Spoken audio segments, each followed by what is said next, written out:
Hi friends, Kozhikode ജില്ലയിൽ കക്കോടിക്കടുത്തുള്ള ശാന്തഗിരി ആശ്രമത്തിലാണ് ഞാൻ ഇപ്പോൾ ഉള്ളത്. 3 നിലകളിലായി വിടർന്ന താമരയുടെ ആകൃതിയിലാണ് ഈ മന്ദിരം പണികഴിപ്പിച്ചിരിക്കുന്നത്. എല്ലാ ജാതി മതസ്ഥർക്കും ഇവിടെ വരാമെന്നുള്ളത് തന്നെയാണ് ഇവിടുത്തെ പ്രത്യേകത. നവജ്യോതി ശ്രീ കരുണാകര ഗുരുവിനെയാണ് ഇവിടെ പൂജിക്കുന്നത്.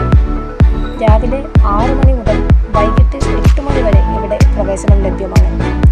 മലമുകളിൽ കിടിലൻ